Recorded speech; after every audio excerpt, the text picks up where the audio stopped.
Hai semuanya, ketemu lagi bareng Mihu di sini. Oh iya, kali ini Mihu akan membawakan alur cerita dari film Donghua yang berjudul Battle Through the Heaven. Mihu mengingatkan sekali lagi ya bahwa konten ini full spoiler. Mari siapkan cemilannya dan mari kita mulai alur ceritanya. Melanjutkan dari kisah sebelumnya. Pada saat ini Xiaoyan masih menatap jam pasir itu dengan bingung. Kalau begitu, apakah waktu dapat dibalik atau tidak dapat diubah? Ucap Xiaoyan tidak dapat memahami artinya. Jam pasir yang dipenuhi pasir menyangkal keberadaan dari waktu. Itu tergantung pada usia siapa itu. Ucap Dewa Keabadian menjawab Xiaoyan. Bukankah sungai panjang berisi semua makhluk hidup? Xiaoyan bahkan lebih bingung. Tentu saja itu hanya ada jika ada semua makhluk hidup. Bagaimana bisa ada sungai panjang tanpa kehidupan? Sungai panjang hanyalah angka yang mencatat ribuan makhluk hidup di dalamnya. Ucap Dewa Abadi terus menjawab dan melanjutkan untuk Xiaoyan mengajukan pertanyaan. Meski begitu, bagaimana kita bisa berbicara tentang seni membalikan waktu? Ucap Xiaoyan mengerutkan keningnya. Jika dia hanya mengatakannya dengan kata-kata kosong, dia mungkin memiliki sikap skeptis. Namun Zuchi memang menggunakan seni ini sebagai serangan. Siapa yang memberitahumu bahwa seni waktu adalah membalikan waktu? Tanya Dewa Abadi juga menunjukkan ekspresi dengan bingung. Sebelumnya Zuchi telah melakukan teknik ini padaku, dan dia telah mengatakannya dengan suara rendah. Ucap Xiaoyan dengan serius. Hahaha, itu benar-benar memalukan. Tapi itu hanya cara untuk membentuk kembali ingatan. Pikirkan baik-baik. Jika dia menggunakan seni waktu, mengapa hanya kau yang membentuk kembali gerakannya? Ucap Dewa Abadi sepertinya dia memang satu-satunya saat itu yang terpengaruh. Seolah-olah waktu telah berjalan mundur mengulangi semua tindakan sebelumnya. Dan ini memberi Xiaoyan perasaan mundur ke masa lalu. Itu adalah seluruh sungai panjang yang mundur. Membiarkan sungai besar yang panjang ini mengalir mundur. Sungguh hal seperti ini menakutkan walau hanya dengan memikirkannya. Gumam Xiaoyan sambil berpikir di dalam hatinya. Kalau begitu, teknik ini diajarkan olehmu kan? Ucap Xiaoyan bertanya lagi, itu benar-benar membuatnya sangat bingung. Ya, aku juga mempelajarinya dari orang lain. Nama asli dari skill bertarung ini adalah teknik pencampuran jiwa. Tapi kupikir namanya agak konyol. Jadi aku mengubahnya. Ucap Dewa Keabadian berkata dengan serius. Xiaoyan benar-benar berdiri untuk Zuchi merasa sedih karena Zuchi telah ditipu. Pada saat ini sudut mata Xiaoyan berkedut ketika dia mendengar kata-kata ini. Dia berpikir itu semacam teknik yang kuat. Tetapi hanya mengatakan seperti ini, sepertinya langsung menurunkan tingkat keterampilan bertarung. Melihat ekspresi Dewa Keabadian yang sedikit jijik dari Xiaoyan, sudut mulut Dewa Keabadian perlahan terangkat. Seolah-olah dia sengaja menggoda Xiaoyan. Apakah kau ingin mempelajari seni waktu nyata? Tanya Dewa Keabadian. Segera Xiaoyan mengangkat kepalanya untuk melihat setelah mendengar ini. Apa? Seni waktu nyata? Ucap Xiaoyan dengan bingung. Itu adalah seni untuk membalikan tahun. Ucap Dewa Keabadian berkata dengan serius. Xiaoyan menunjuk jam pasir yang terisi pasir dan berkata, karena tidak ada waktu, bagaimana kita bisa membalikannya? Tanya Xiaoyan. Jika kau membalikan tekniknya, perubahan yang terjadi setelah membalikan semuanya akan mempengaruhimu. Tidak peduli apakah itu baik atau buruk. Ucap Dewa Keabadian menjawab dan mata Xiaoyan berbinar saat mendengar ini. Lalu seberapa banyak seni waktu ini dapat dibalik? Xiaoyan tidak dapat menahan diri untuk tidak bertanya. Ketika dia pergi ke Wayu untuk menyelamatkan Yun, Xiaoyan menemukan bahwa waktunya telah salah. Tetapi dia tidak tahu apakah dia pergi ke masa depan atau pergi ke masa lalu. Menurut Dewa Keabadian, Yang Mulia seharusnya menggunakan kekuatannya untuk membalikan tahun. Mengirim Xiaoyan ke masa lalu dan kemudian berubah. Tetapi Xiaoyan tidak menderita apa yang disebut serangan balik dari balik atau buruk. Tentu saja mungkin efeknya diberikan kepada Astor, yaitu yang terhormat. Selama kau tidak takut, kau bisa kembali kapan saja setelah kau lahir. Tapi jangan salahkan aku karena tidak mengingatkanmu. Kau mungkin tidak tahu bagaimana kau akan mati ketika kau menjadi terlalu besar. Ucap Dewa Keabadian. Setelah mengatakan ini, Xiaoyan mengerti bagaimana melakukannya. Tetapi setelah tiba di sini, Xiaoyan menjadi semakin curiga dengan spekulasinya.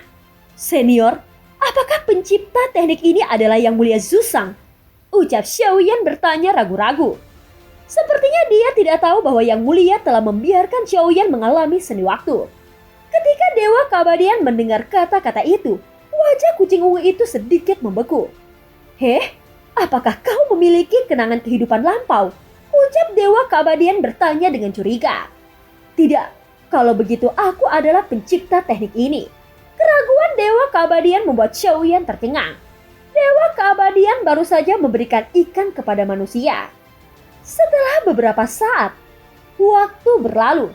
Setelah mereka saling berbicara untuk waktu yang lama, Xiaoyan akhirnya menangkupkan tinjunya dan sedang menunggu Dewa Keabadian untuk memberikan teknik ini kepadanya.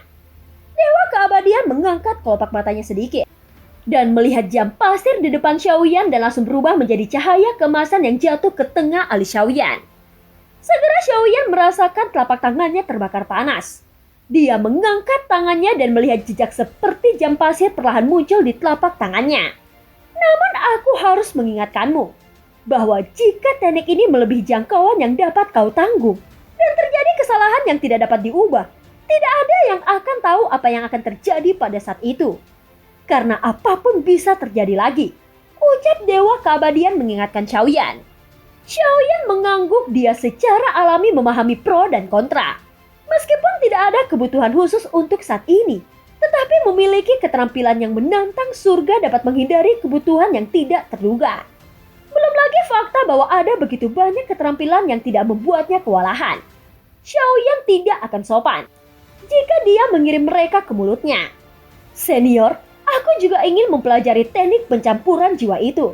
Ucap Xiaoyan segera mengepalkan tinjunya lagi dan menatap Dewa Keabadian.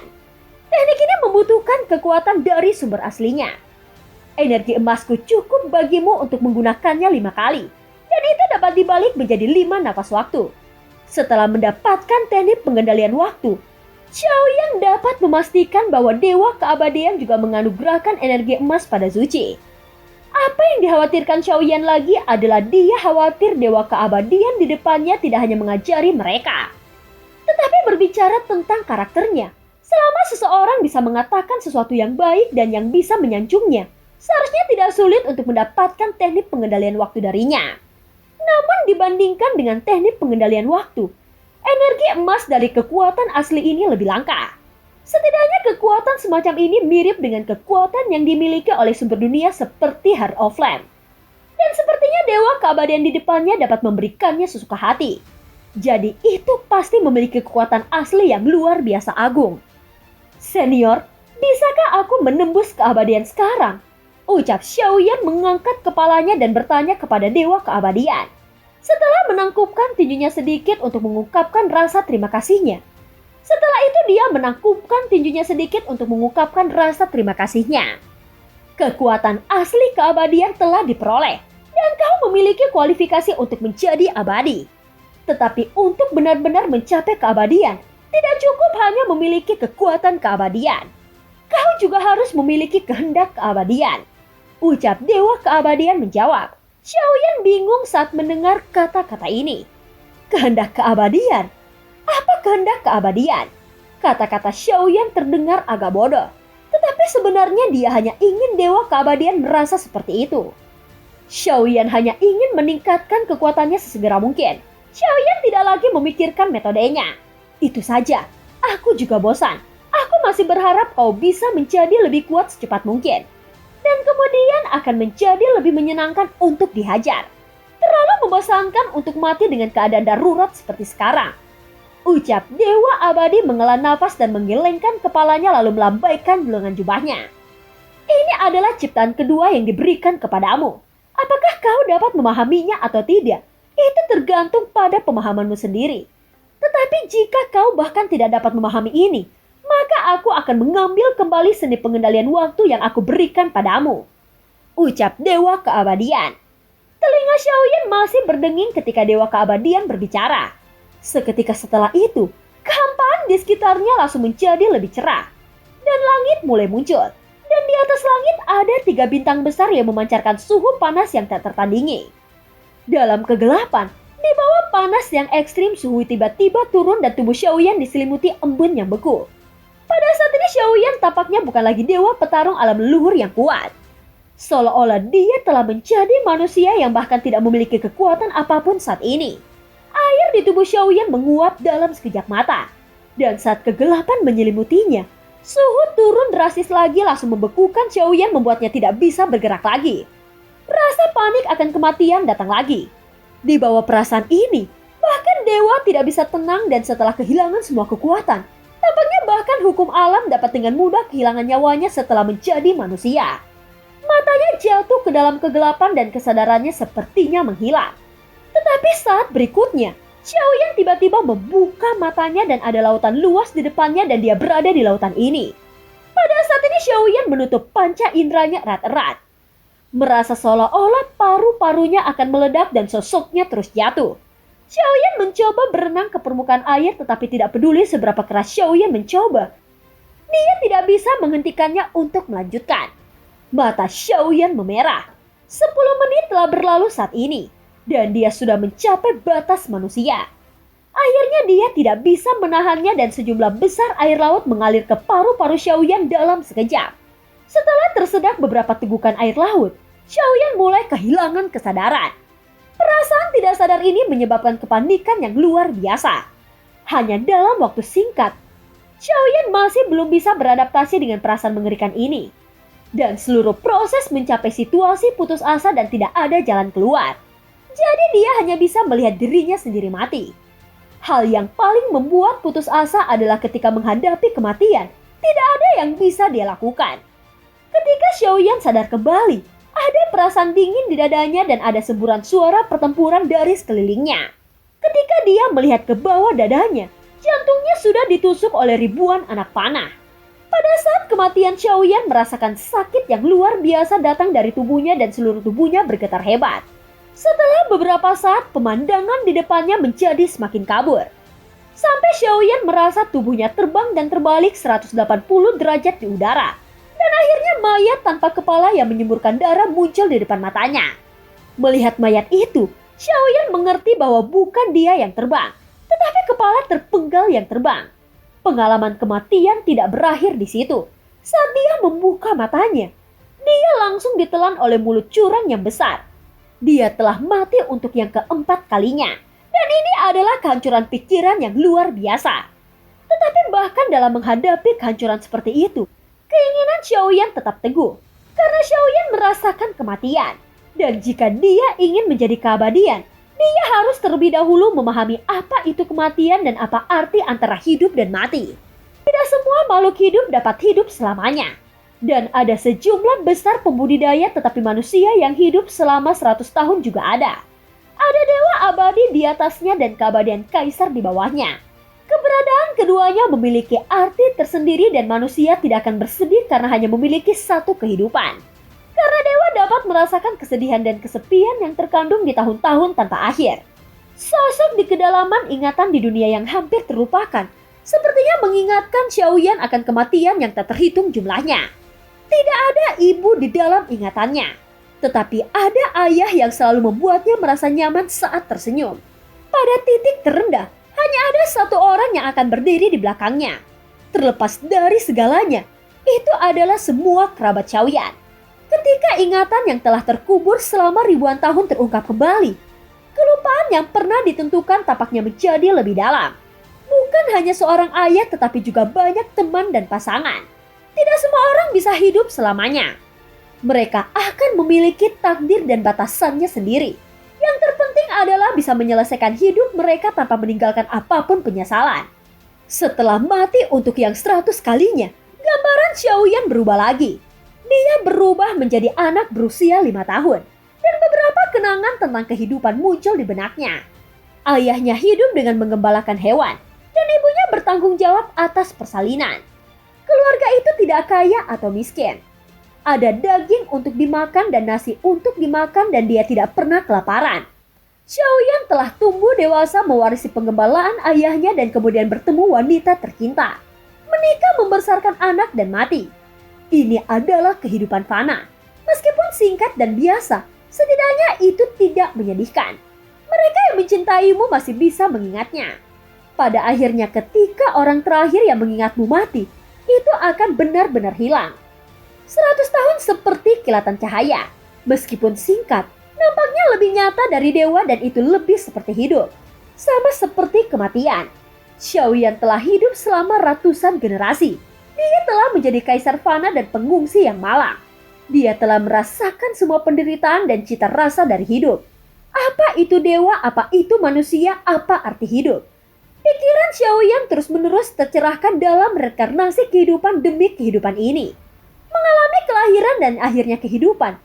Merasakan kemuliaan supremasi kekuatan kaisar dan marquess dan juga mengalami kemiskinan hidup dengan segenap kekuatannya hanya untuk bisa makan sekali. Penderitaan di dunia pasang surut semuanya ada di hati Xiaoyan. Merasakan semua ini, Xiaoyan menunjukkan senyum pahit di sudut mulutnya. Sebagai dewa petarung alam leluhur meskipun dia belum menembus keabadian, bahkan dengan kekuatannya saat ini Xiaoyan sudah menjadi penciptaan sebagian besar dari bintang. Dia sudah sepenuhnya mampu menciptakan bintangnya sendiri. Dan bahkan selama Xiaoyan bersedia meluangkan waktu, dia bahkan dapat membuat galaksi atau bahkan ruang yang lebih luas dari benua Daudi.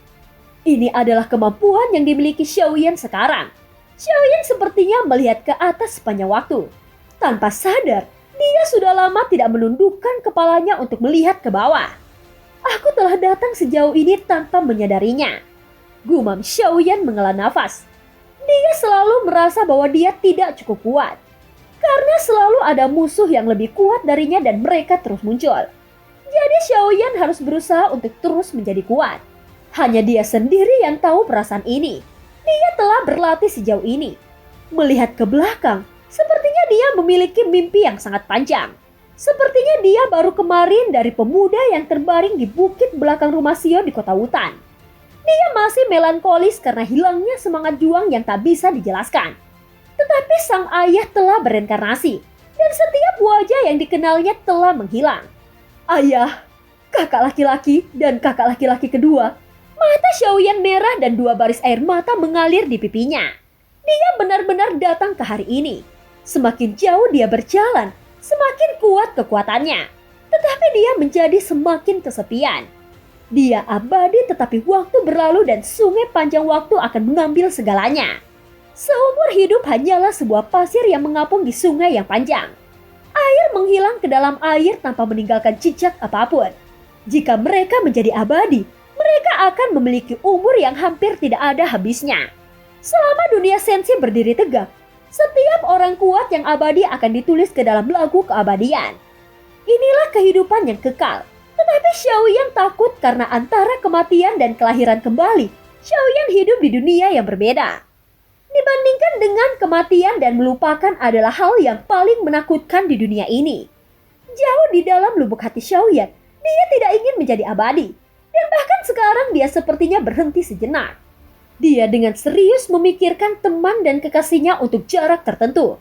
Sial, apa gunanya hidup yang kekal? Di belakang para dewa ada kesepian yang tak ada habisnya. Inilah yang aku mengerti. Apakah ini abadi? Gumam Xiaoyan dengan kesedihan di matanya mengambang di sungai panjang waktu. Akan lebih baik menghilang di sungai panjang setelah beberapa saat perjalanan. Dalam 100 kehidupan ini, setiap kehidupan akan berbeda. Ketika hidup berakhir, semua orang akan pergi dengan harapan dan menghilang selamanya. Ini mungkin tampak tidak rela dan menyedihkan bagi manusia. Karena mereka belum mengalami kesepian yang ditimbulkan oleh waktu yang lama. Di mata para dewa, penyesalan adalah arti sebenarnya dari kebahagiaan. Apa artinya hidupnya sebenarnya?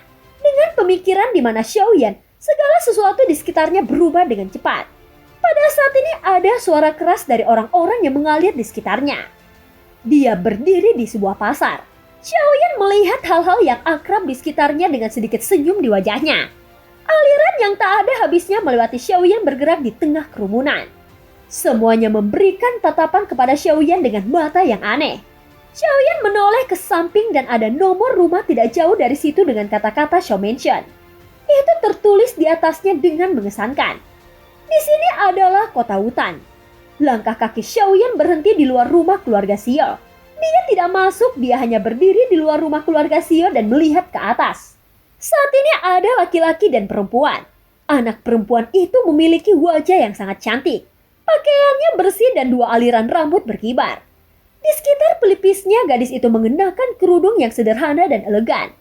Dengan kepingan perak berkilau di sudut matanya, dia berlari keluar dari rumah Shio sambil memegang tangan bocah itu. Matanya melengkung menjadi bulan sabit. Keduanya tampak seperti bulan sabit. Mereka berlari menuju gunung belakang dan dengan cepat menghilang ke lautan manusia tanpa jejak. Ini semua dari ingatan Xiaoyan. Betapa dia merindukan pertumbuhan. Dan sekarang dia tampaknya telah mencapainya. Hingga saat ini, Xiaoyan terus bertanya pada dirinya sendiri. Apakah ini yang dia inginkan? Dalam umur panjang ini, semakin banyak yang dia dapatkan, semakin banyak dia kehilangan. Dalam waktu yang sangat lama ini tidak ada yang bisa mengubah cerita yang sudah ada. Semua orang akan sampai pada akhirnya. Ini adalah akhir cerita yang terbaik. Ayah, kakak tertua, dan kakak kedua, juga Nalan Ranyan dan Yofei, sosok yang hampir terlupakan muncul di benak Xiaoyan. Teman lama itu tetap sama. Ada terlalu banyak kenangan. Sepertinya aku benar-benar telah melupakan banyak sebelum aku menyadarinya. Ucap Xiaoyan tersenyum masam. Kenangan itu hilang, hanya ada sedikit rasa sakit yang tertinggal di hatinya. Kakak, apa yang kau lakukan berdiri di sini? Tepat ketika Xiaoyan melihat sekeliling dan jatuh ke dalam ingatan yang panjang. Tiba-tiba di depannya seorang anak berusia 6 tahun muncul di depannya dan menjilat manis. Tiba-tiba di depannya seorang anak berusia 6 tahun muncul di depannya. Dia menjelati manisan yang ada di tangannya. Dia memandang Xiaoyan dengan rasa ingin tahu. Xiaoyan tertegun sejenak. Dia memperhatikan anak itu, segera dia berjongkok mengulurkan tangannya dan menyentuh kepala anak kecil itu dengan senyuman di wajahnya. Adik, kakak kangen rumah, ucap Xiaoyan. Lalu, mengapa kakak tidak pulang? Ucap anak itu bingung, matanya penuh kepolosan. Aku berencana untuk kembali dan melihat-lihat. Ucap Xiaoyan tersenyum dan anak itu mengangguk dengan patuh. Setelah beberapa saat, suara panggilan lembut datang tidak jauh darinya. Jier, cepat kembali. Suara seorang wanita sedikit marah ketika dia berbicara. Ketika dia mendekati anak itu, dia masih menunjukkan ekspresi marah di wajahnya. Dia memandangi Xiaoyan yang tersenyum dengan aneh dan mengambil anak itu lalu pergi. Dia berjalan dan mencitak kepala anak itu. Jier, ibu telah menyuruhmu untuk tidak berbicara sembarangan dengan orang asing. Tetapi Jier tidak patuh. Jadi ibu tidak akan memberikan manisan padamu. Ucap ibu itu berkata kepada anaknya. Xiaoyan yang menyaksikan adegan ini, dia sedikit tersenyum. Dia melihat segala sesuatu di sekitarnya damai dan tenang. Hidup ada dengan caranya sendiri. Ada banyak sekali bintang seperti ini di dunia sensi. Dan ada banyak keluarga biasa yang seperti ini. Apa itu dewa? Apa yang fana? Apakah arti sebenarnya dari kultivasi masih untuk melindungi? Hanya saja tidak lagi untuk melindungi kerabat dan pasanganmu, tetapi untuk melindungi lebih banyak makhluk biasa. Menjadi kuat juga memiliki tujuan. Dan yang paling kuat memahami arti sebenarnya dari melindungi. Mata Xiaoyan tiba-tiba terbuka dan nafas kuno bergoyang dari tubuhnya. Ada cahaya kemasan di matanya. Dan kekuatan keabadian yang berada di depan jantungnya meleleh ke dalam jantungnya. Aku mengerti. Menjaga adalah kehendak abadiku, gumam Xiaoyan. Dan film pun berakhir. Terima kasih udah dengerin Mihu dari awal sampai akhir ya. Sampai jumpa.